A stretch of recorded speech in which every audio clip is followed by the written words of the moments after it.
Buenas tardes, hermanos, ¿cómo están? ¿Bien? Si recuerdan, hace una semana empezamos una serie llamada o titulada Las aflicciones del justo. Y hoy vamos a ver un tema que no nos gustaría ver, pero pues es lo que el Señor quiere enseñarnos. El tema lo he titulado En el mundo tendréis aflicción. En el mundo tendremos aflicciones. Y si no, levante la mano quien ha sido afligido. A ver, ¿quién ha sido afligido, perdón? Yo creo que si tuviéramos 4 manos las levantábamos las 4, hasta con los pies.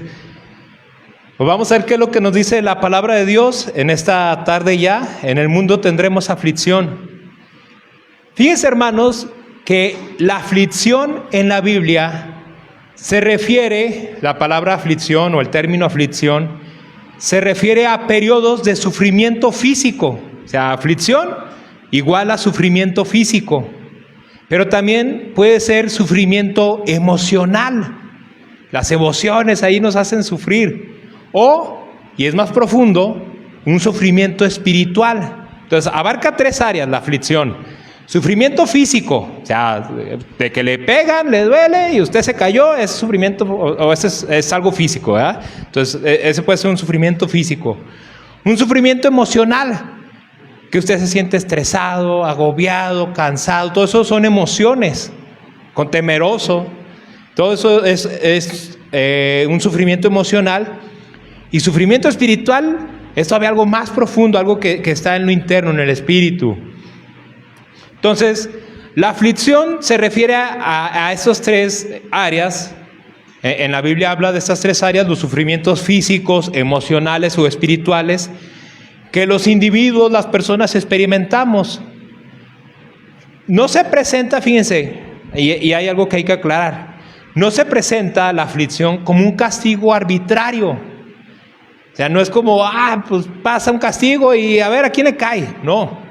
No se presenta la aflicción como un castigo arbitrario, sino como un medio de refinamiento, que el Señor nos va refinando, nos va haciendo más puros, como un medio de disciplina de parte de Dios y también como un medio de crecimiento espiritual. Entonces, lo reitero, la aflicción nos ayuda para refinarnos, para disciplinarnos y para hacernos crecer espiritualmente. La aflicción, hermanos, es inevitable en la vida del ser humano. Por más que queramos, por más que deseemos, no escaparemos de las aflicciones en esta vida. Si ya han pasado por algunas, ya el Señor los ha sacado, algunos con raspones, llorando, clamando al Señor, pero nos sacó el Señor. Y aún así nos faltan más aflicciones en la vida, esa es la realidad. Ahora sí que, por eso cuando alguien fallece a veces decimos, glorioso él, dichoso él, que ya dejó de sufrir, dejó de estar afligido en esta vida, porque los que nos quedamos, pues todavía nos toca pasar por aflicciones. Las aflicciones, hermanos, fíjense, pueden provocar cosas positivas en nosotros, como por ejemplo, si estamos siendo afligidos por alguna enfermedad, nos puede llevar a valorar la salud. No sé si a ustedes les ha pasado o que están enfermos o van a visitar un enfermito a un hospital y ven a la gente ahí en las camas, en las salas de urgencias, ven todos ahí y uno se pone a pensar y dice, gracias a Dios que tengo salud. O cuando uno está enfermo ya luego se sana, dice, gracias Dios porque me sanaste, ya no estoy aquí en una cama de hospital. Ahorita póngase a pensar en eso. ¿Cuánta gente ahorita está en esa cama de hospital? Y así pasan sus días y a los que les ha tocado estar con alguien acompañándolo, saben que son largas, se hace eterno el tiempo, los días ahí en los hospitales. Muy, muy largo, muy, muy complicado. Entonces, una aflicción, en este caso hablando de la salud, nos puede provocar algo positivo en nosotros, que nos hace ser agradecidos con Dios por tener salud.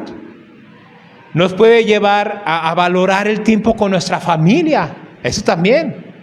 Si estás tú en una enfermedad, no ves a tus familiares, cuando los ves, Dices, ay, gracias Señor, porque tengo a mi familia, a mis hijos, mi esposa, mi esposo. Incluso, fíjense, nos puede llevar la aflicción, dentro de las cosas positivas que puede provocar, nos puede llevar a arrepentirnos de nuestro pecado, de las cosas malas que hemos hecho. Pero también, hermanos, las aflicciones pueden hacer salir de nosotros cosas negativas, no porque la aflicción sea mala, no, sino porque sale de nosotros eso que hay ahí interno. Y la aflicción puede hacer que de nuestro interior salgan cosas negativas que ya hay en nuestro corazón. Por ejemplo, podemos, cuando estamos afligidos, llegar a resentirnos, llegar a amargarnos contra alguien, que a lo mejor decimos, es que yo estaba enfermo, igual pongan en su mente la enfermedad, y no va X familiar, y te amargas con esa persona, no, es que no fue mi tío, y es que no fue a visitarme, y él estaba en el hospital, yo estaba en el hospital, y cuando él estuvo yo sí fui, y empieza a haber ese resentimiento en tu corazón, empieza a haber esa amargura. Puedes llegar a resentirte contra tu padre, contra tu madre, que a lo mejor te abandonó. La semana pasada tocábamos un tema con las chicas de la Casa Hogar y tocamos un poquito ahí esas fibras sensibles de estos temas, y yo les tocábamos una historia de Mefiboset, de los que saben la historia, y veíamos cómo a Mefiboset le tocó pasar por unas situaciones complicadas, ahora sí, como decimos en México, sin deberla ni temerla. Le pasó la aflicción, él siendo un pequeño de 5 años, se cayó, quedó lisiado, y yo le decía a las chicas, miren chicas, él no tenía la culpa, pero le pasó esa aflicción, y él fue algo que lo dejó marcado de por vida, y yo le decía, a veces pasan en sus situaciones, y a lo mejor ustedes están pasando, yo le decía a las jóvenes, cosas que ustedes no son culpables, y les está pasando eso, y no se amarguen. Y a veces les digo, se llega uno a amargar y decir, es que mi papá nos hizo esto, mi mamá nos hizo el otro, y son cosas, les digo, que en la aflicción sale de eso. Hay personas que inclusive durante la aflicción se resienten contra Dios, se enojan contra Dios. No, ¿por qué me pasó esto? ¿Por qué te llevaste a fulanito? ¿Por qué me quitaste esto y lo otro? Y se enojan con Dios. Ahí en la aflicción sale todo eso. Las aflicciones, hermanos, siempre vendrán a nuestra vida, pero el cómo reaccionamos a ellas es lo que va a marcar la diferencia. La aflicción llega. Si reaccionas de una forma positiva o negativa, eso depende de ti. La aflicción llegó. Y por eso en esta serie, hermanos, que vamos a estar estudiando, Dios quiere que aprendamos a salir adelante a pesar de la aflicción. Recuerdan la enseñanza de hace 8 días, de aguantar, estar ahí firmes en medio de la aflicción. A veces el Señor, fíjense, nos va a librar de la aflicción, te va a quitar, te va a sacar. Y otras veces el Señor nos dejará ser afligidos para enseñarnos algo, para moldearnos, para disciplinarnos. A veces escuchamos la palabra disciplina y pensamos en castigo, ¿no? La disciplina pues es tal cual irte instruyendo. Así que, hermanos, dispongamos nuestros corazones para recibir la palabra y ser enseñados, porque en el mundo tendremos aflicción, queramos o no. Vaya conmigo, hermano, hermana, a Juan 16:33. Juan 16:33, y pongo una marca, este pasaje o este versículo lo vamos a ir desmenuzando. Vamos a estar regresando ahí varias veces en la enseñanza. Y vamos a ver Juan 16:33, qué es lo que nos dice. Fíjense, está hablando nuestro Señor Jesucristo y dice, estas cosas os he hablado, les he hablado. Les está hablando el Señor a los discípulos, para que en mí tengáis paz. En el mundo tendréis aflicción, pero confiad, yo he vencido al mundo. Hasta ahí, hermanos, fíjense. Jesús nos habla, hermanos, siempre nos habla Jesús con la verdad. No nos miente, Él no nos, no busca ahora sí como decimos, no te busca ahí marearte, no, el Señor nos habla con la verdad y nos dice aquí muy claramente que en el mundo tendremos aflicción. Y así lo deja ver en este versículo. Y si fijan, este versículo habla en 4 partes, lo vamos a ir viendo cada una de ellas. La primera de ellas, y si lo quieres ir subrayando, ir anotando, fíjense, la primera de ellas, de estas 4 partes que habla este versículo, dice, estas cosas os he hablado, es la primera. Y luego nos dice, en mí tendréis paz. La tercera dice, en el mundo tendréis aflicción. Y la cuarta, y con la que cierra el Señor, dice que confiemos en Él, o sea, confiemos en Jesús. ¿Por qué? Porque Él ya venció al mundo. Entonces vamos a ver cada una de estas 4 partes que habla este versículo, donde el Señor nos dice que sí, en el mundo tendremos aflicción, pero ¿qué nos quiere enseñar? Que si nomás lo dejamos hasta ahí, en el mundo tendremos aflicción, no, pues ya, se acabó, qué malo, nos va mal, nos va a ir de lo peor y pues es fatalista el Señor, ¿ah? Pero no es así. Fíjense, la primera de ellas, estas cosas os he hablado. ¿Qué cosas son las que nos ha hablado Jesús o en este momento les está hablando Jesús a sus discípulos? Si usted, hermano, usted léalo en su casa, en este contexto Jesús está mencionando palabras, situaciones previas o en la noche, unas horas antes de ser arrestado. Está Jesús a punto de ser arrestado y ser llevado al Gólgota, de ser crucificado, golpeado.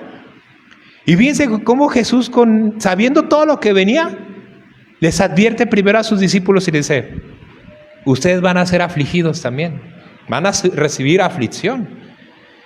Ya se había acabado, fíjense, la última cena. Ya había pasado, la cena constaba de varias etapas, ahorita no los vamos a ver, pero había unas donde antes de empezar a cenar, ellos cantaban salmos, estaban ahí alabando al Señor por la liberación que habían recibido en Egipto, cuando el Señor los liberó. Ya había pasado este momento, Judas ya había dispuesto en su corazón traicionar a Jesús y ya se había retirado. Ya se había salido de ese lugar donde estaban teniendo esa cena para ir a buscar a los guardias y que atraparían a Jesús y ir a entregar a su maestro.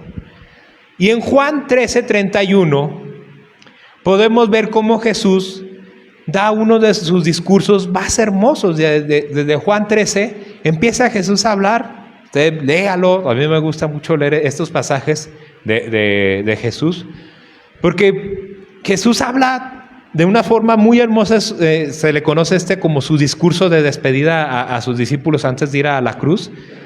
Y habla de unas palabras muy hermosas, se refiere a los discípulos, y ahí estamos incluidos nosotros, de palabras de aliento, palabras de amor, palabras de consuelo, de que no todo, aunque parecía que todo iba a estar perdido, que ellos confiaran. ¿Por qué? Porque la hora de la prueba había llegado. El momento del rescate de la humanidad estaba por ocurrir. Jesús dejaría a sus amigos, a sus discípulos, los dejaría por un breve momento. Los dejaría a sus amigos en un acto de amor que ellos no entenderían en ese momento, pero lo entenderían después. Jesús inicia, diciendo que sus discípulos deberían de ser reconocidos por ser amorosos, y que el amor los une o los uniría los unos a los otros, y ese sería un mandamiento nuevo que Él les estaba dando en Juan 13:35. Fíjense, Juan 13:35 dice, en esto conocerán todos que sois, o sea, que ustedes son mis discípulos. ¿En qué? ¿En qué lo reconocerán? ¿En que van el domingo a las 12, el domingo a la 1, el domingo a las 11? No, fíjense, es parte de. Pero fíjense, en esto conocerán todos que son mis discípulos, si tuvieren amor los unos con los otros. Fíjense, ¿cómo empieza Jesús a hablar? Tiene que haber algo que los va a diferenciar. Y luego Jesús sigue hablando, dice, después Jesús anuncia, fíjense, a Pedro y a los demás discípulos, que estaban a punto de abandonarlo, fíjense, todo lo iban a abandonar. Y en eso usted sabe, se levanta Pedro y dice, no, maestro, yo estaré dispuesto a dar mi vida si fuera necesario por ti. Y Jesús le dice, Pedro, tú mismo me negarás antes de que el gallo cante. Pero a pesar de eso, fíjense, Jesús, él dice, pero yo ya rogué a Dios por ti, Pedro, para que seas afirmado. Enseguida en el capítulo 14 y 15, podemos ver, de ahí mismo de Juan, podemos ver o seguir leyendo cómo Jesús les habla del amor que Él les tiene a sus discípulos. Y que eso provocaría, el amor que Él les tiene a sus discípulos, las enseñanzas que Él les había transmitido, provocaría que el mundo los aborrecería. Fíjense, los aborrecería, los odiaría en extremo. Vendría desprecio por todo el sistema del mundo hacia ellos y todos aquellos que quieran vivir de esa forma. Todo el mundo se volcaría en contra de los discípulos, de todos los discípulos de Jesús. ¿Por qué? Porque ellos eran esclavos de ese sistema del mundo y el Señor Jesucristo los estaba liberando. Entonces, ¿cómo? ¿Cómo te vas de aquí? ¿Por qué te quieres ir? Si estamos bien a gusto en la oscuridad, regrésate.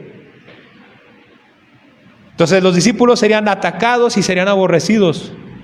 Incluso el ataque sería tan fuerte, fíjense, y así lo dijo Jesucristo, que los expulsarían, o las expulsiones vendrían de la misma iglesia de aquel entonces, de las sinagogas, o sea, de lo que se llamaba la casa de Dios.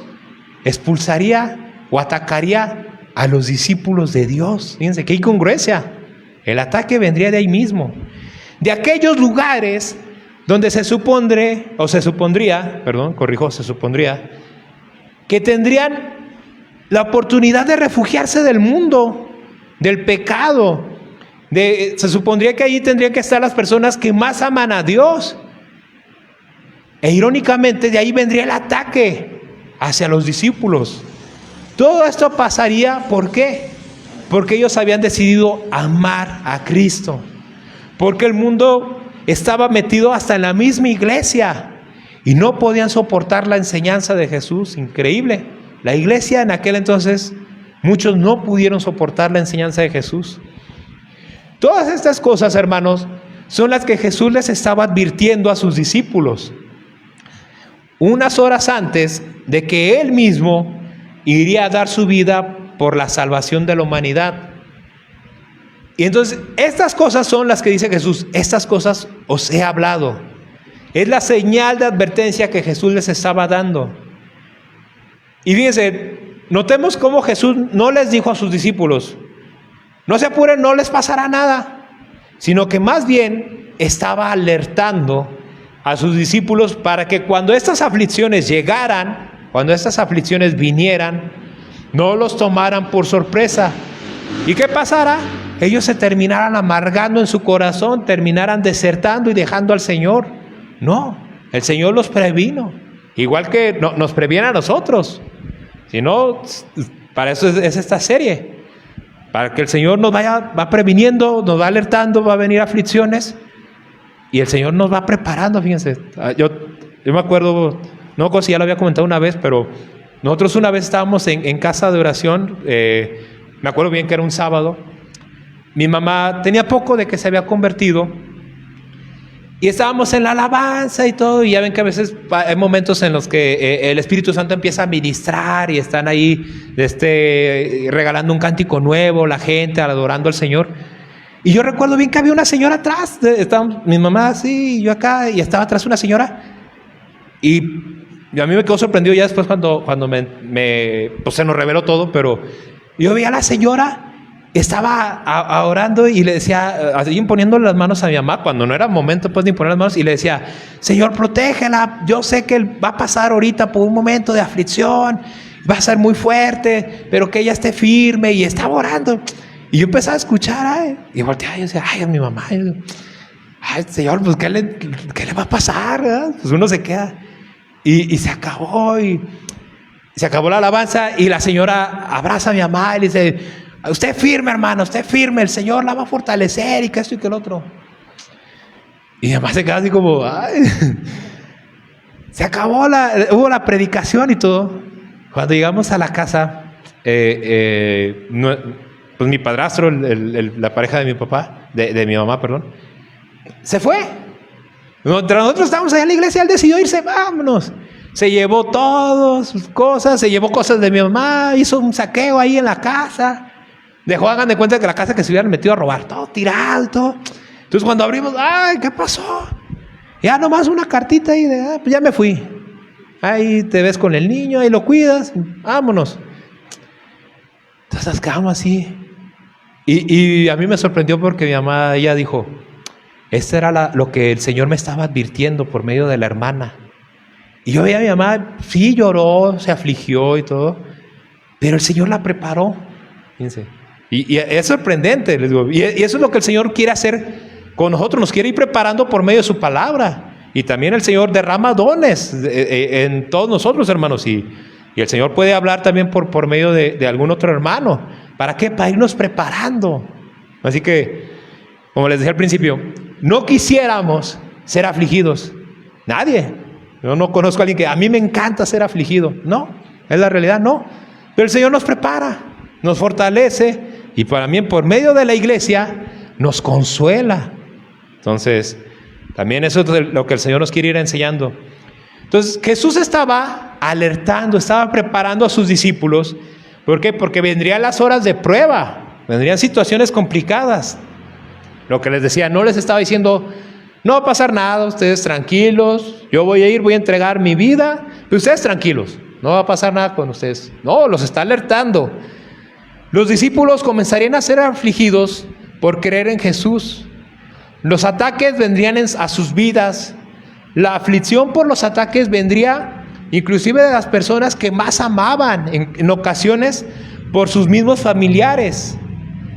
Y yo les hago una pregunta, hermanos. ¿A quién de ustedes les tocó ser el primer cristiano en su hogar? A ver, levante la mano. ¿A quién le tocó ser el primer cristiano en su hogar? Fíjense, hay algunos levantados. Díganme sí o no los que levantaron su mano. Muy seguramente les tocó ataques de sus padres, de sus hermanos. Si a veces son el esposo o la esposa de tu esposo, de tu esposa, de tus hijos, de todos, hasta el perro te atacaba. ¿Por qué te hiciste cristiano? Te ladraba diferente el día que llegaste y le entraste. ¿Sí o no, hermanos? Y es algo que, fíjense, vamos a llamarlo así, es normal. Ahora sí que cuando ya vienen la segunda, tercera generación, ya ves, ya no les toca eso mismo. ¿Por qué? Porque la primera generación de los cristianos, cuando es en una familia, ahora sí que son los que van, así que van aguantando vara, ahí las pedradas y que las primeras, a lo mejor bodas, celebraciones en las que a lo mejor tú ibas, acompañabas a tus familiares quizá, pero decías, bueno, pues yo me quedo aquí en la entradita, yo no me hinco, yo no... ¡Ah! ¿Por qué no? ¿Por qué esto y por qué lo otro? ¿Por qué ya no celebras esto y por qué lo...? Y te tiran y te tiran y te tiran. Entonces, a mí me tocó, fíjense hermanos, me tocó conocer el caso de un padre, y ese sí me dio cosa, un padre que tenía una hija, su hija andaba desorientada en temas de su preferencia sexual. Una semana decía que era mujer, otra semana decía que era hombre, y así andaba. Y se andaba cambiando el nombre, haciendo los procesos legales y todo, costoso. La muchacha bien desorientada, se quería suicidar, se había cortado las venas. Lamentablemente un desastre su vida por todo lo que estaba pasando. Nosotros nos ofrecimos en aquel entonces, hace años de esto, a hablar con ella, fíjense. Hablamos con su mamá, le dijimos, oye, déjanos hablar con la joven, porque o sea, la muchacha se va a volver a intentar suicidar, que conozca de Cristo, que esto y que el otro. Y ella decía, la mujer, la mamá, decía, mira, por mí no hay problema, el problema va a ser mi esposo, dice, que él quiera, dice, porque él es muy católico. Dice, pues, bueno, pues hay que intentarlo. Tratamos de hablar con él. Mira, sabes que sabemos lo que ha pasado, pero en el Señor hay salvación. Tu hija necesita conocer de Cristo, igual ustedes también, pero déjanos hablar con ella. La respuesta, fíjense, del hombre, él dijo, y eso me llamaba y me rompió el corazón. Dije, decía, yo prefiero ver a mi hija muerta que verla cristiana. Decíamos, imagínense eso. O sea, y le tratamos, mira, pero es que tu hija necesita escucharle al Señor, no le vamos a hablar de religión, vamos a hablar de Jesús. No. Pues, ¿qué nos quedaba más que orar? Señor, pues, háblale a la chava. Pero fíjense, a veces así las personas actuamos, porque así éramos nosotros. Actuábamos de formas irracionales.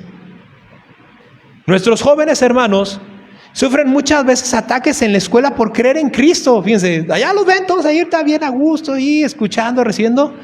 Y a veces los vemos, llegan a la casa. Ya ven que ahorita en esa etapa en la que están, algunos se vuelven más callados, más serios. Gloria a Dios por los que a lo mejor sí comparten todo con ustedes. Pero pregúntenles a los jóvenes, a las señoritas, pregúntenles, oye hijo, oye hija, en la escuela o en la prepa o donde tú estás estudiando, en el trabajo, ¿te dicen algo por creer en Cristo? ¿O porque eres diferente? Porque a veces ellos no llegan, créanme, no llegan y diciendo, ¡hey, soy cristiano! No, ellos llegan y su vida es diferente. Se empieza a notar. Y empiezan todos, no, que vámonos a las cervezas y que esto y que lo otro y vámonos a las fiestas. Ya va a salir el viaje de graduación y que esto y que lo otro. Y ellos, no, pues yo no. Y empiezan los ataques. Entonces, nuestros jóvenes hermanos sufren muchos ataques por creer en Cristo. Quizá a veces, les digo, no se dan cuenta, no nos damos cuenta. Pero hay personas, fíjense, que les dicen que son aburridos por creer en Cristo, que los excluyen de muchas cosas, que pueden quizá, fíjense, todo el salón estar en contra de ellos. Imagínense, ustedes se imaginan entrar a un salón donde están 40, 50 jóvenes y que les tiren y les ataquen contra uno solo, contra sus hijos, porque creen en Jesús. Y ellos, imagínense, aguantarlos 6, 7 horas diario. Es complicado. Ellos, los otros jóvenes, se quieren quizás salir de clases, quieren hacer quizá algo incorrecto, y sus hijos, al negarse a hacer eso, se vuelven objeto de ataques, de bullying. Ser un joven cristiano, hermanos, en nuestra época es complicadísimo. Por eso, hermanos, alentémoslos, tratemos de escucharlos. Si sus hijos, hermanos, se equivocan, si pecan, sí, aliéntenlos, levántenlos, no digan, no, eso no es de un cristiano, eso. ¿Por qué? Porque créanme, tienen 40, 50 que los van a atacar. Y si llegan a su casa donde tendrían que tener ese consuelo, y lejos de decirle, pues sí, hijo o sí, hija, decidiste mal, te aconsejé que esto no lo hicieras, pero lo hiciste, tomaste tu decisión, ya aprendiste, ya te caíste, pídele perdón al Señor y levántate. Fíjense, eso es misericordia. Pero si ustedes llegan y toma, lo vuelven, ahora sí que ya lo apedrearon a su hijo y ustedes llegan y le dan una piedra más grande, ¿qué va a pasar? Después se vuelven esos jóvenes, que no quisiéramos ver jóvenes aquí, que pasara a terminar en esto, pero jóvenes que terminan alejándose del evangelio por la presión que tienen, sobre todo porque en sus casas no tuvieron a alguien que los alentara a continuar, a permanecer. Lo veíamos la semana pasada, si estás afligido, permanece, aguanta. Pero papá, mamá, es que me dicen, y uno siente así, yo me imagino, así de que quisieras ir y ponerte contra todos los que le están diciendo a tu hijo, a tu hija, pero no puedes. Entonces, ¿qué haces? Pues vente, hijo, vamos a orar. Y para mí tú eres valioso, para mí tú eres valiosa, eres valioso para el Señor. Y reafirmar a tu hijo, reafirmar a tu hija. Oye, mamá, pero ya todas tienen novio. Y me dicen que yo me voy a quedar a forrar Biblias. No va a pasar nada, hija. Mira, el Señor te va a poner a alguien que en su tiempo, a su modo, créeme, vas a voltear a ver a todas sus compañeras y a lo mejor algunas, Dios no lo quiera, pero ya 2, 3 divorcios, hijos por varios lados, pero el Señor te tiene a alguien preparado a ti. A lo mejor tú no lo conoces, pero espera en el Señor. Eso es alentar a tu hijo, alentar a tu hija, a que siga, a que no se, en momento de la aflicción, no abandone al Señor. Les digo, muchos jóvenes terminan alejándose del Evangelio por la presión que tienen, que en sus hogares no reconocen su esfuerzo. Y sin embargo, cuando ellos preguntan algo para formar ellos sus convicciones, imagínate, llega tu joven y te dice, oye papá, oye mamá, fíjate que había pensado en hacerme un tatuaje. Si lo primero que llega te dice así tu joven y tú, fuera de mi casa y todo. Fíjate, estás cerrando la oportunidad de que tu joven converse contigo. Porque fíjense, si él fuera en verdad rebelde, él llega ya con el tatuaje. Si él fuera rebelde, él quiere formar una convicción. Y por eso te pregunta. Y es como, a ver, papá, mamá, abuelito, abuelita, quien sea. Oye, ¿es malo hacerme un tatuaje? Y ahí es tu oportunidad para afirmarlo. Fíjense, es mejor cuando un joven o los niños, cuando te están pregunte y pregunte. ¿Por qué? Porque tienen ellos esas dudas y es tu oportunidad para formarlos, para irles dando esa convicción en Cristo. Les digo, ellos podrían hacer todo lo contrario y llegar y directo a lo que ellos quieren hacer. Con su tatuaje, con su cerveza, con todo. Ellos podrían llegar así, pero si llegan y tú luego los tachas de rebeldes, ya te estás haciendo así, ya te estás haciendo como tus compañeros. ¿Qué va a pasar? Va a encontrar en ti una negativa y en los de allá una aceptación. Y por eso se van con ellos. Y terminan dejando el Evangelio. Y son los jóvenes que después decimos, pero lo traíamos desde pequeño a la iglesia, ¿qué pasó? Seamos muy cuidadosos, hermanos, muy cuidadosos de no hacer caer a estos jóvenes, a nuestros jóvenes que están comenzando en sus caminos del Evangelio. Alentémoslo.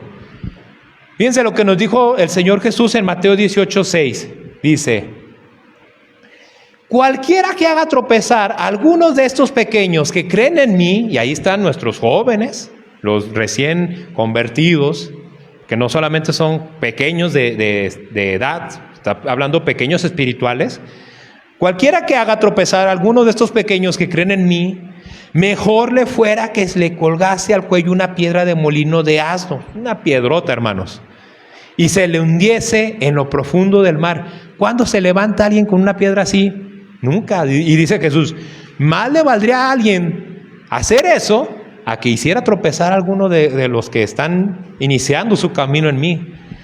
Para los jóvenes, hermanos, no me queda más que alentarlos a que sigan adelante, que no se rindan.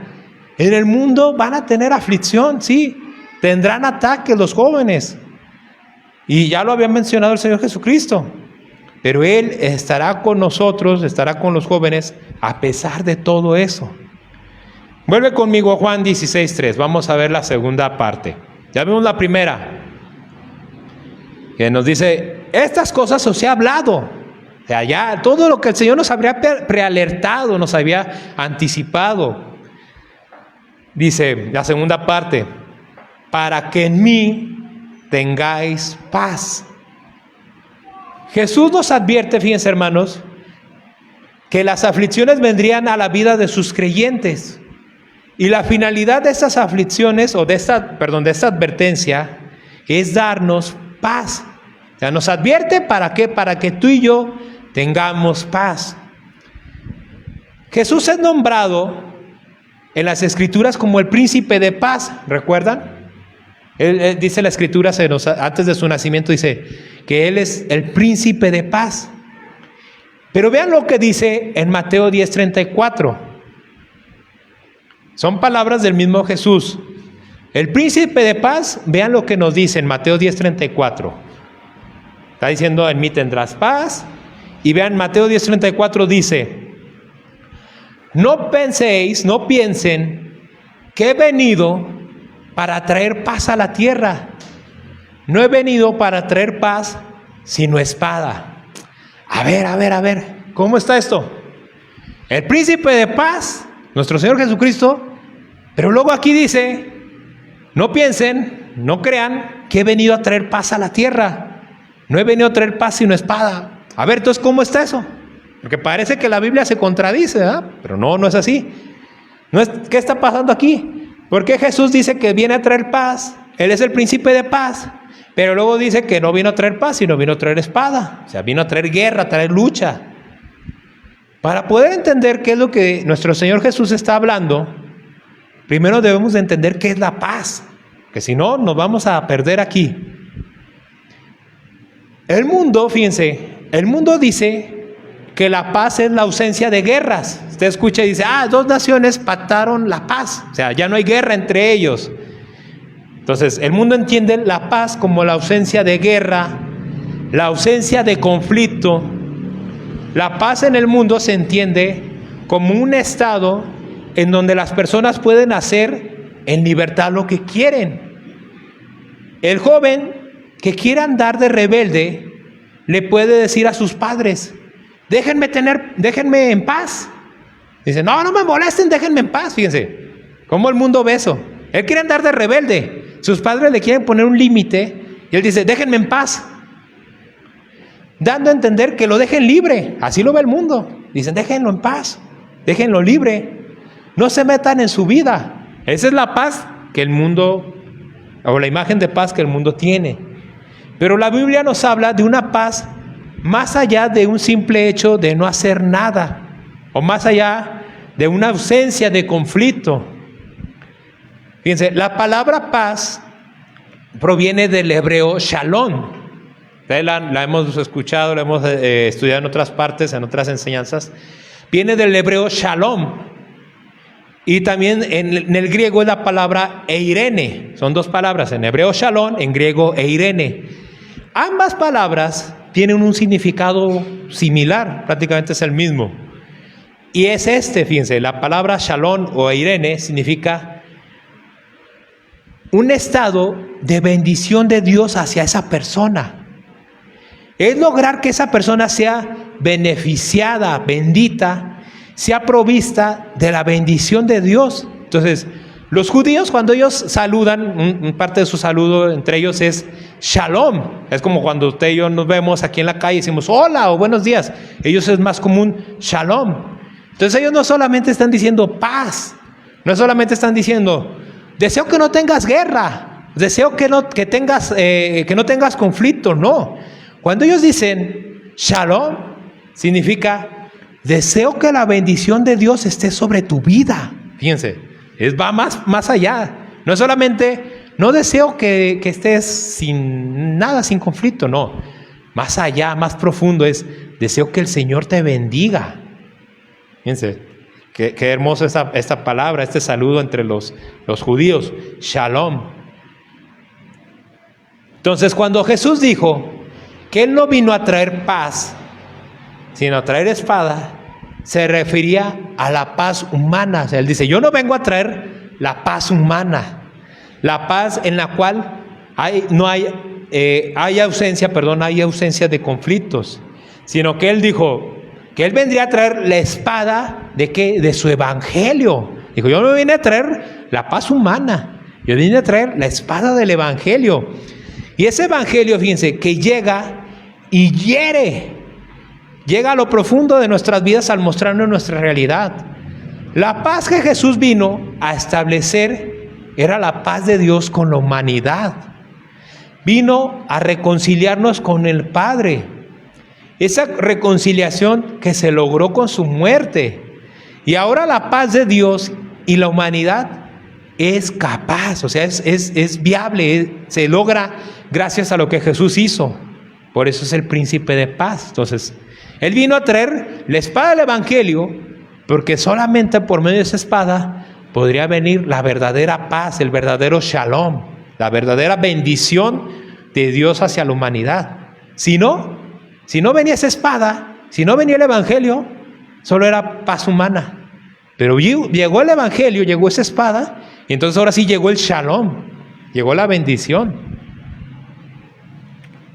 Podemos tener esa paz con Dios gracias a lo que Jesús hizo. Primeramente había una guerra, y la guerra es contra ti mismo, contra tu yo, contra tu pecado. Eso es lo que vino y dijo Jesús. La espada entra y te muestra quién eres. Y Señor, ¿a quién vamos a atacar? Al que está enfrente de tu espejo. Ay, Señor, ¿por qué? Porque este es tu principal enemigo. Eres tú mismo, es tu antiguo yo, es todo lo que tú eres, que se opone al evangelio. Ese es tu enemigo, atácalo. Ay, Señor, yo prefiero al otro. No, a él. El evangelio provoca esa guerra y después viene la paz. Jesús nos dijo en Mateo 5:9, bienaventurados, doblemente bendecidos, los pacificadores, los que establecen la paz, porque ellos serán llamados hijos de Dios. Fíjense, aquí rápidamente, hermanos, cuando habla aquí de los pacificadores, no está hablando de los que son los premios Nobel de la paz, no son hablando de los que están buscando ahí en los congresos que digan, vamos a establecer la paz entre el estado de Jalisco y el estado de Michoacán. No, esa paz no son esos. Cuando habla Jesús aquí, bienaventurados los pacificadores, son todos aquellos que luchan por la paz, o llevar la paz de entre los hombres y Dios. En pocas palabras, los que llevan el evangelio.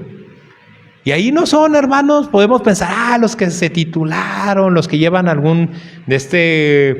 tienen una investidura especial. No, ahí son todos ustedes. Con tu vida puedes estarle transmitiendo el evangelio a alguien que no conoce.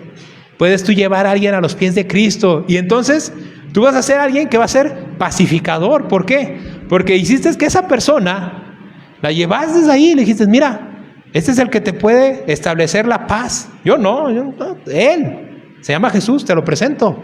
Y Él quiere hacer las paces contigo porque tú estás peleado con Él por tu vida. Bienaventurados los que hacen esa labor, los pacificadores. Y fíjense cómo el Señor los llama. Dice, porque ellos, o sea, los que hacen eso, serán llamados hijos de Dios. Fíjense, Dios llama sus hijos a aquellos que llevan la paz de Dios con el mundo. Y eso, hermanos, muchas veces te va a implicar confrontación. Vas a ser pacificador, sí, pero te va a implicar conflicto. Pidámosle, hermanos, a Dios sabiduría para hablar, para predicar su palabra, su evangelio con sabiduría a los hombres, a las mujeres. Pidámosle que nos abra esas oportunidades de llevar. Pero créanme, cuando tú lo intentes, cuando tú lo hagas, vas a ser atacado, vas a ser afligido.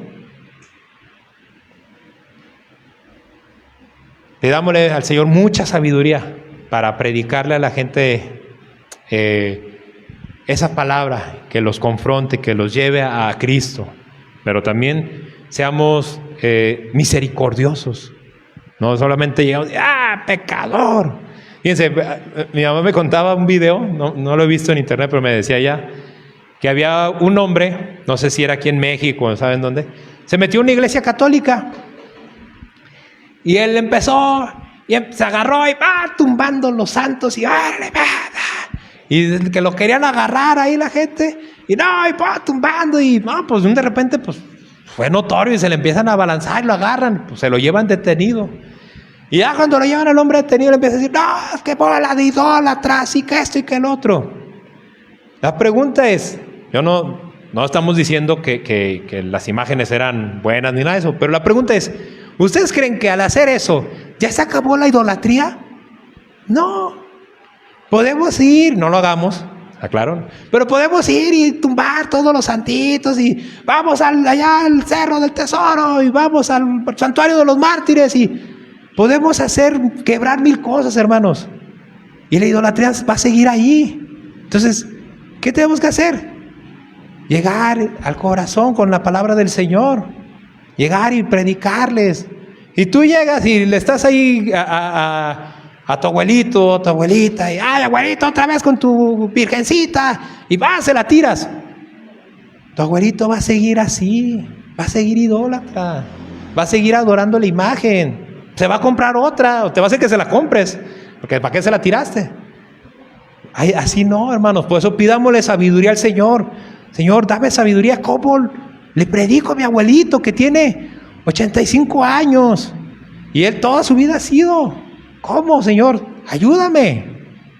Y el Señor te puede dar la sabiduría, te puede abrir ese momento para que tú le prediques. Y si no, créeme, te va a atacar, te va a decir cosas. En el mundo tendremos aflicción, hermanos. Volvamos a Juan 16:33. Estas cosas os he hablado para que en mí tengáis paz. Y vean la tercera parte. En el mundo tendréis aflicción. Ya hemos visto, hermanos, ya lo comentamos, que en esta vida vamos a tener aflicciones, que es imposible no tenerlas. De hecho, podríamos decir que el cristiano o el hacerte cristiano te hace ser aún más afligido o recibir más aflicciones que las personas del mundo. Si tú pensabas, o si por ahí te cantaron que vas a parar de sufrir, pues no, en realidad es todo lo contrario. Vas a ser más afligido, vas a sufrir más. ¿Por qué? Fíjense, yo cuando estaba preparando la enseñanza, me puse a pensar, dije, ¿por qué los cristianos sufrimos más? ¿Por qué somos más afligidos? Bien simple, porque el cristiano se ve afligido por cómo está el mundo, por lo que están enseñando en las escuelas a nuestros hijos. Fíjense, los padres ahorita, padres cristianos, ponen a ver los libros de texto y dicen, ay, o sea, ya no solamente son errores, vamos a llamarlo, de ciencia o cuestiones ahí que, ay, las matemáticas están mal. No, eso déjalo a un lado. Todavía, yo a veces, cuando nos tocaba, a veces leerle algunas historias que le dejaban a mi hijo ahí en los libros, antes mi esposa o yo las leíamos, y decíamos, esta historia no dice nada. O sea, no tiene ni ton ni son, no termina ni en una moraleja y todo. Uno se acordaba de las historias de antes, que Paco el Chato y que los monitos, ¿se acuerdan? Y ahora nada que ver, y a veces son historias, y que llegó un dragón y que la princesa, y que esas historias están bien raras. Y lo peor aún, los dibujos. Nosotros, mi esposa y yo agarramos, le poníamos calcamonías a veces había unas dibujos con caras, en verdad eran demonios, hermanos, no les miento. Si no, agarren los libros de sus hijos, denle unas ojeaditas. Eso al cristiano lo aflige. Pero pues pregúntele o vea a las vecinas, a las demás mamás que llevan a sus hijos a las escuelas y todo. Oye, ¿cómo ves el libro? Pues bien, ¿no? No lo ven. El cristiano se aflige por esto. Que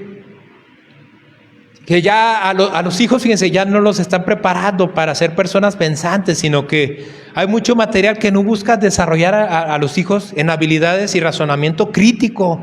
Y ahorita todo es como, tú sea así y ya. El cristiano es más afligido, hermanos, porque ve cómo la maldad crece día con día, crece cada vez más. No sé si ustedes lo saben, hermanos, pero nuestro estado es el estado número 1 en desapariciones, fíjense. Eso nos debe preocupar. El cristiano tiene que estar, o está afligido por todo lo que está pasando. El cristiano es afligido porque lucha cada día con su propio pecado. Tú ves a tus compañeros del trabajo, en la escuela, tus vecinas, las ves como si nada. Y tú tienes ahí esa lucha día con tu carne, con tu pecado, con tus deseos, con todo eso que se opone a la palabra de Dios. Y Señor, ayúdame porque volví a caer. Ayúdame porque estoy haciendo esto que no lo debería hacer. Ayúdame porque tú me dijiste, eso te aflige como cristiano. Luchar contra tus deseos, contra tu carne. El mundo no sufre. El mundo en esa parte está bien tranquilo, disfrutando todo. La aflicción, hermanos, puede fortalecer o doblegar a alguien. Todo depende de cómo la enfrentamos. Hay cristianos, fíjense, que cuando comienza la aflicción, deciden no perseverar, sino que desisten, abandonan la fe. Abandonan a Cristo y dicen, antes me iba mejor, ¿para qué quiero seguir a Cristo? Y es entonces cuando son vencidos y desertan, se llama apostatar, abandonar, divorciarte del Señor. Jesús nos quiere, hermanos, fortalecer para que perseveremos durante la aflicción. Esto es una cuestión, fíjense, hermanos, el perseverar es una cuestión de vida o muerte. vida o muerte espiritual. En los últimos tiempos, la Biblia menciona, hermanos, que muchos, y lo vuelvo a decir, muchos, abandonarán su primer amor, abandonarán a Cristo. No soportarán el Evangelio. Fíjense, no soportarán escuchar ya el Evangelio. Se rendirán ante la aflicción y darán la espalda a Dios. Y esos son muchos en las iglesias, hermanos. No estamos hablando fuera. Muchos que se dirán o se habrán catalogado como cristianos, como seguidores de Jesús. La aflicción vendrá y muchos desertarán. Vaya conmigo a 2 Tesalonicenses 2:3. 2 Tesalonicenses 2:3 dice: nadie los engañe en ninguna manera, porque no vendrá, aquí está hablando de los tiempos finales, de el anticristo, la venida del Señor, la segunda venida, todo eso dice, porque no vendrá, o sea, no vendrá todo esto, sin que antes venga la apostasía, o sea, el apartamiento de la gente que creía o que decía creer, sino que antes venga la apostasía y se manifieste el hombre de pecado, el hijo de perdición. Fíjense, vendrá la apostasía, vendrá el apartarse del Señor. Dios no quiere, hermanos, que abandonemos el Evangelio, que dejemos de creer. La aflicción, hermanos, Dios la usa en nosotros para forjarnos. Recordemos lo que aprendimos, ¿se acuerdan? En la serie El Taller del Alfarero, nuestra serie anterior, donde vimos que Dios nos mete al horno, o sea, la aflicción. ¿Para qué? Para ser endurecidos, para hacer esos utensilios de barro, utensilios de utilidad. Si sientes que la aflicción está fuerte, ora a Dios, pídele que su Espíritu Santo te fortalezca, que te ayude a salir adelante. Si Él quiere, te puede librar, te puede sacar, pero si no te saca de esa aflicción, Él va a estar ahí contigo. Dios está contigo en medio de la aflicción. Entonces, resiste, no te des por vencido. En el mundo tendrás aflicción. Y finalizo con la cuarta, pero confiad, yo he vencido al mundo. Palabras de nuestro Señor Jesucristo. Jesús nos dice, fíjense, que en el mundo, o el mundo va a tratar de vencernos. No sé si sabías eso. El mundo, Él no trata de hacerte cosquillitas, no trata de medio herirte, no trata de a ver qué te hace. No, el mundo, el sistema del mundo, Satanás, quiere verte morder el polvo, quiere verte volver a Egipto, quiere ahí que te vuelvas a poner las cadenas y digas, yo aquí estoy más a gusto. Eso es lo que el mundo quiere. Trata de vencerte por medio de las aflicciones. Por eso Jesús nos dice que la única forma de vencer las aflicciones es confiar en Él, es decir, tener fe en Jesús. Fíjense cómo nos dice el Señor Jesús, en el mundo vas a tener aflicción, pero confía en lo que tú puedes hacer, pero confía en los dones que yo te he dado, pero confía en la iglesia, confía en esto, no, dice, confía en ¿quién? En Jesús, en el mundo, en Él. Lo sorprendente es que solamente así es la única forma en la que tú y yo vamos a poder vencer al mundo. No hay otra forma. Nos dice que confiemos en Él porque Él venció al mundo, venció al sistema pecaminoso, venció la muerte, venció a Satanás. Jesús venció, fíjense, y Él lo dice antes de ir a vencer. Ya sabía que Él iba a ganar. Él le dice esto antes de ir a la cruz y Él dice, confíen en mí, que yo ya vencí al mundo. Y Él podría decir, pero Jesús todavía no ibas. Él ya sabía que iba a vencer. Entonces, cuando tú y yo creemos en Jesús, hermanos, cuando ponemos nuestra fe en el Señor, estamos ahora sí que poniendo todo nuestro dinero como si fuera una apuesta, todo el dinero al ganador. Ya sabemos que el Señor va a ganar. Jesús oró al Padre pidiendo que no nos quitara del mundo. Vendrían pruebas, vendrían luchas, y Jesús dijo, Padre, no los quites del mundo. Y por este medio se entiende que no nos iba a quitar de las aflicciones del mundo, sino que nos guardara del mal. Es decir, de todo aquello que nos lleva a apartarnos de Dios, que son los peligros de pecar, de caer. Lee conmigo Juan 17:15. Juan 17:15.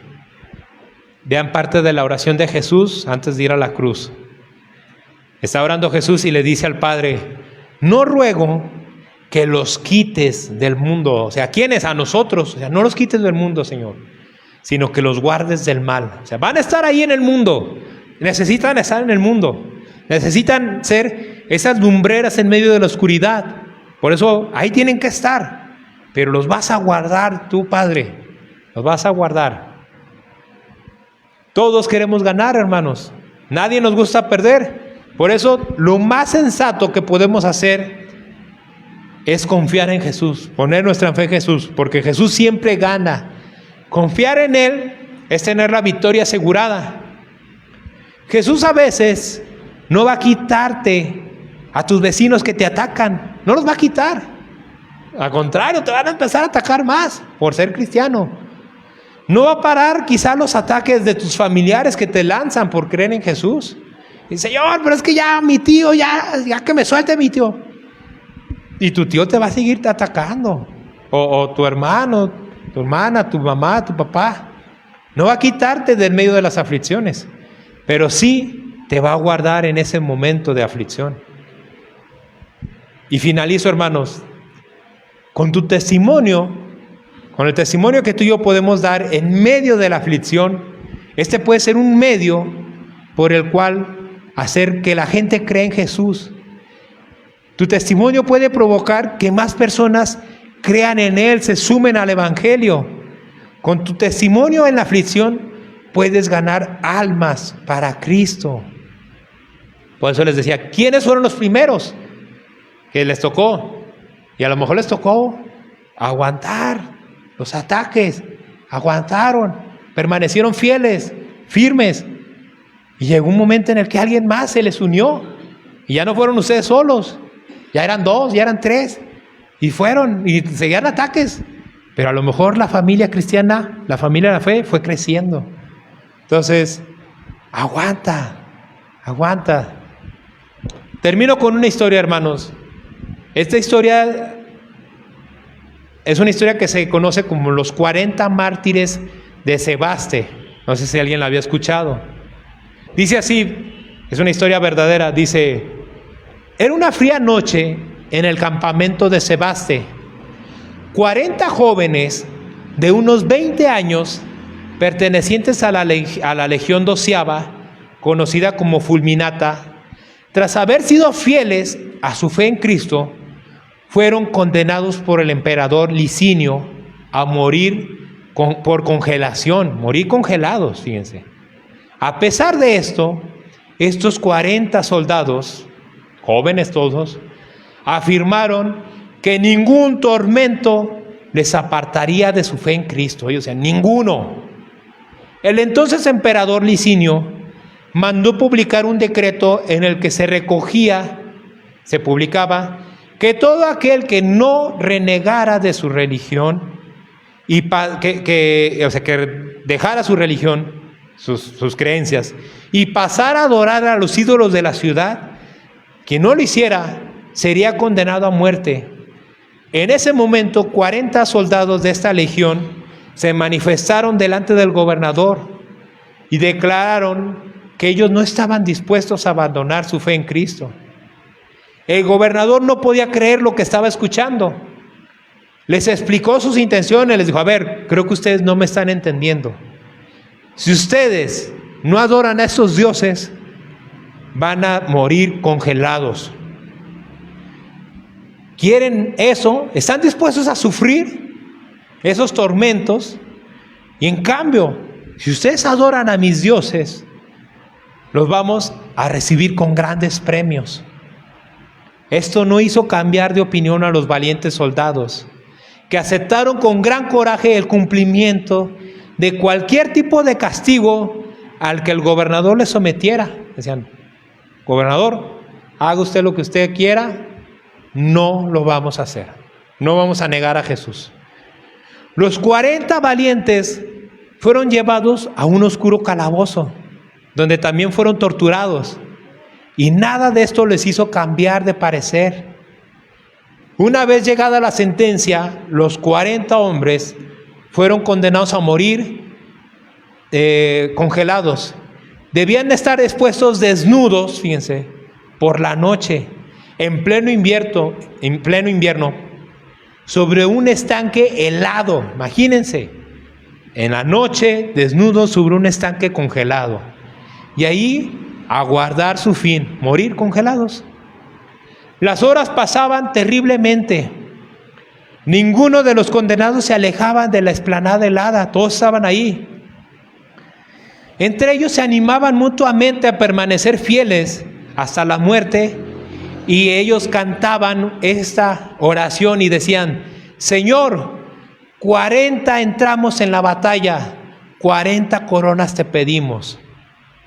Los soldados que los custodiaban asistían con estupefactos la escena, se quedan: ¿qué está pasando? De repente, uno de los hombres condenados, uno de los 40, dijo: ya no puedo. Se salió del estanque y se arrastró hacia la puerta.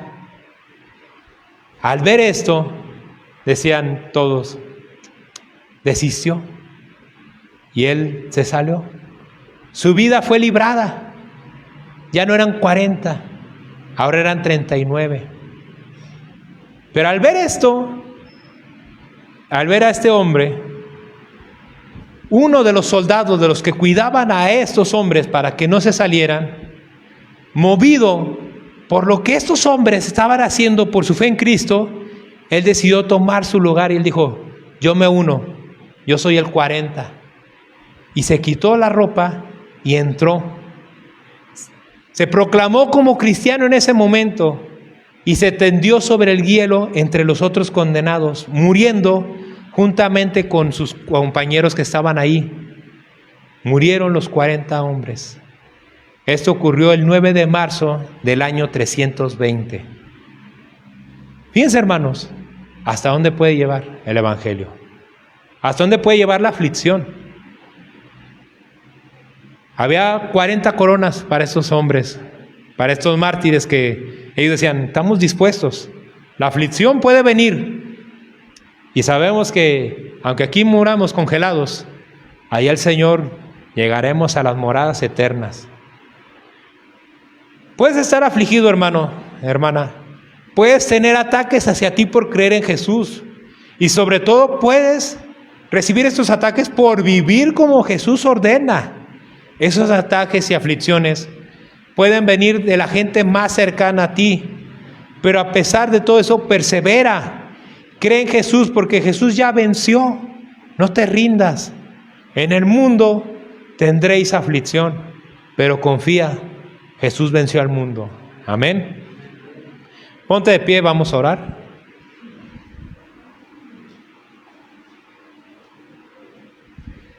Cierra tus ojos. Y primeramente piensa: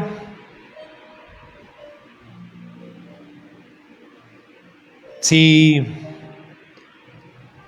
a ti que has sido afligido por creer en Jesús, por ser diferente, por comportarte de una forma distinta, y que a lo mejor puedes estar tambaleándote y diciendo: Señor, ¿pero por qué? ¿Por qué vienen estos ataques si yo lo único que quiero es darte a ti la gloria? El Señor en esta tarde nos ha enseñado que así es, pero que confíes que Él ha vencido al mundo, que aguantes, que soportes, que no te des por vencido, porque Él está contigo. Quizás si está en su voluntad, Él va a quitar esa aflicción, pero si no, Él te dará las fuerzas por vencer. Entonces tú bendice a los que te ataquen. Si son tus vecinos, si son tus compañeros del trabajo, si son tus mismos familiares, tú bendícelos. Bendícelos porque quizá con tu aguante, con tu perseverancia, puedes llevar a que esas personas crean en el Señor Jesús. Bendito Señor, te damos gracias, Señor, por cada una de los hermanos, nuestros hermanos, Señor, nuestros familiares, nuestros conocidos, aún hasta esa persona que sin conocer llegó y se arriesgó en predicarnos el Evangelio, Señor. Se arriesgó a los ataques. Algunos de nosotros reaccionamos, Señor, con ataques hacia sus vidas.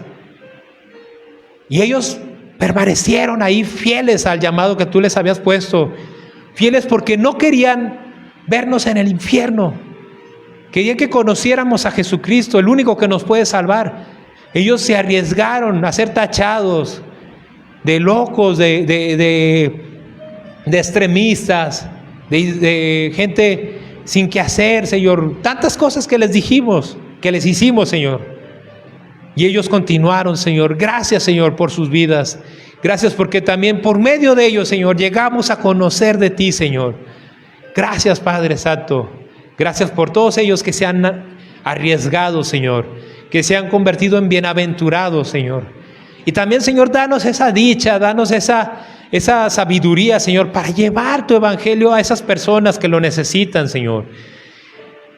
Señor, que cuando venga el ataque, veamos más allá del ataque, Señor. Veamos que no es contra nosotros, Señor, sino es contra ti, porque tú venciste, Señor, el mundo. Y el mundo se opone a tu palabra, se opone a tu evangelio, Señor. Pero, Señor, al final de cuentas, aquí no es nuestro hogar, Señor. Nuestro hogar está ya contigo. Por eso, lo que nos puedan decir aquí en este mundo, Señor, ¿qué se compara, Señor, con lo que tú nos dices? Y tú nos haces llamar tus hijos. Un gran honor, un gran privilegio que nos haces, Señor, ser tus hijos cuando somos portavoces de tu evangelio, Señor. Muchas gracias, Padre. Y, Señor, si hay alguien que aún no ha entregado su vida, Señor, que aún está en ese periodo que está decidiendo, yo te pido, mi Señor, que tú fortalezcas, Señor, esa fe, que tu Espíritu Santo, Señor, traiga esa convicción, Señor, de esa vida pecaminosa, de esa vida alejada de ti, y que tú quieres hacer algo distinto, Señor. Señor, te pedimos que nadie de los que estamos aquí, Señor, nadie se ha perdido, Señor. Que todos cuando vengan esas luchas, Señor, permanezcamos firmes en ti, Señor. Te pedimos por nuestros jóvenes, Señor, que son atacados, Señor, en las escuelas, en los trabajos, por sus compañeros, Señor. Señor, danos esa sabiduría para ministrarlos, Señor, como padres. Danos esa ternura para hablarles a ellos. Danos esa firmeza también, Señor, para oponernos al pecado. Pero que lo hagamos siempre, Señor, con misericordia, Señor. Ayúdanos, Señor, a ministrarlos de una forma correcta. Y a ellos, Señor, dale las fuerzas, Señor, para vencer el pecado, Señor. Para vencer el sistema del mundo, Señor. Que el mundo los abraza, Señor, los quiere hacer sentir tan cómodos. Y si ellos se oponen, el mundo los quiere acabar, Señor. Que cuando ellos sean afligidos, que ellos puedan encontrar un consuelo, Señor, en nosotros, Señor. Y que tú nos des esa sabiduría, Señor, para ellos. Te damos muchas gracias, Padre, en el nombre de tu precioso Hijo Jesús. Amén. Le damos un aplauso al Señor.